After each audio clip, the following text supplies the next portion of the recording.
Welcome to this week's Read Aloud video. We're doing something a little different this week in that we have a picture prompt to hopefully stir some ideas in you to start your writing. And we have a story starter. I'm going to read that story starter. I'm going to talk about some of the ideas I had for my story, and then I'm going to read part of a story to you called James and the Giant Peach. And the reason I'm doing this is because as I look at this picture, some of the ideas I had related to a story I've read before. And so I wanted to reread that story, and I'll read it to you so that you get to hear some of the ideas that a great author uses. And then, hopefully, you can take all of these different ideas and apply it to your writing this week. So let's start with our story starter. Let's start with our story starter. Taking a look at the picture, we see a sort of mysterious ship. And a mysterious ship with all sorts of strangely shaped, almost houses or rooms on top. And the most interesting thing I found about this ship is all these strange little creatures on the deck.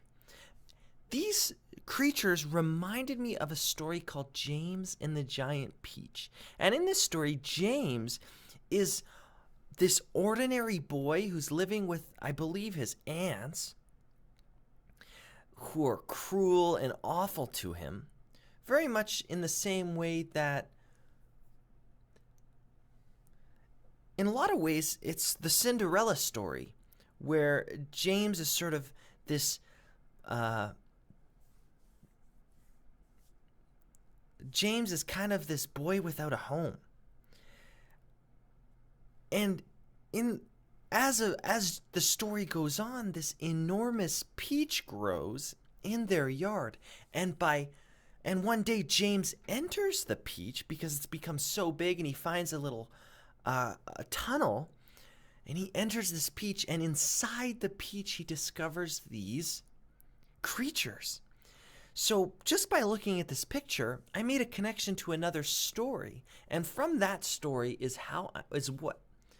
from James and the Giant Peach, I'm going to hopefully be inspired to write about the crazy creatures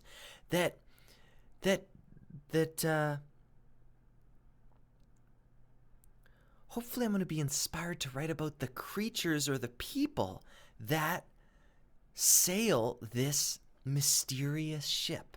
So I'm going to start by reading you a chapter from James and the Giant Peach. It's chapter 11. I have my own copy of this book. I'm going to start by reading chapter 11 of James and the Giant Peach to you. Some of you may have even read this story before. James's large, frightened eyes traveled slowly around the room. The creatures, some sitting on chairs, others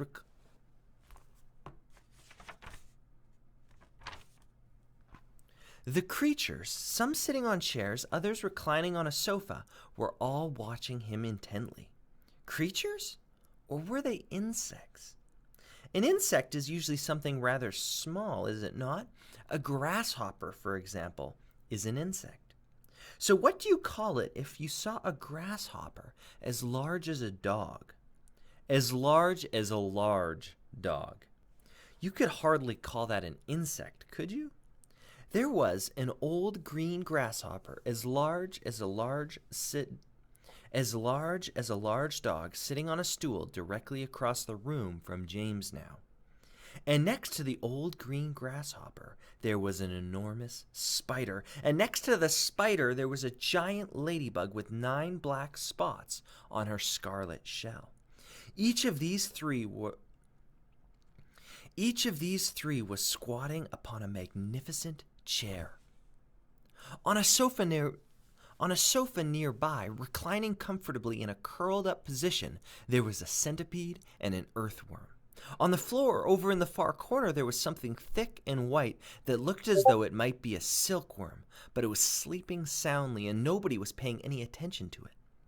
Every one of these creatures was at least as big as James himself, and in the strange greenish light that shone down from somewhere in the ceiling, they were absolutely terrifying to behold.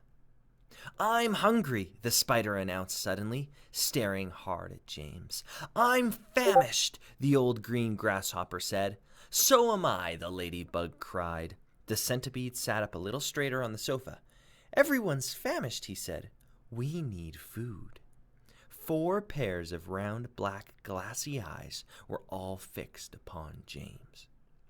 The centipede made a wriggling movement with his body as though he were about to glide off the sofa, but he didn't. There was a long pause and a long silence. The spider, who happened to be a female spider, opened her mouth and ran a long black tongue delicately over her lips. "Aren't you hungry? Aren't you hungry?" she asked suddenly, leaning forward and addressing herself to James. Poor James was backed up against the far wall, shivering with fright and much too terrified to answer. "What's the matter with you?" the old green grasshopper asked. "You look positively ill." He looked as though he's about to faint any second. "He looks as though he's going to faint any second," the centipede said. "Oh my goodness, the poor thing," the ladybug cried. "I do believe he thinks it's him that we are wanting to eat." There was a roar of laughter from all sides. Oh dear, they said. "What an awful thought." "You mustn't be frightened," the ladybug said kindly. "We wouldn't dream of hurting you. You are one of us now. Didn't you know that? You are one of the crew. We're all in the same boat. We've been waiting for you all day long," the old grasshopper said. "We thought you were never going to turn up. I'm glad you made it." "So cheer up, my boy, cheer up," the centipede said. "And meanwhile, I wish you'd come over here and give me a hand with these boots. It takes me hours to get them off all by myself." So that was a chapter from James and the Giant Peach, and the reason that this picture reminded me of this story so much is because I'm going to have a main character that gets swept away on an adventure on this mysterious boat. And in this adventure, my main character ends up on the ship thinking that he's been kidnapped on a pirate ship. And it's at this moment where I introduce all my characters, and they begin laughing because clearly the boy has mistaken them for something they are not. And at the end of my little mini adventure, my character is going to find out that these aren't pirates at all. These are strangers across my fantastical world without a home, and this ship has become their home. We're going to jump over to my plan now, but I'm hoping you've started to come up with some ideas for your plan this week. I'll see you in the next video.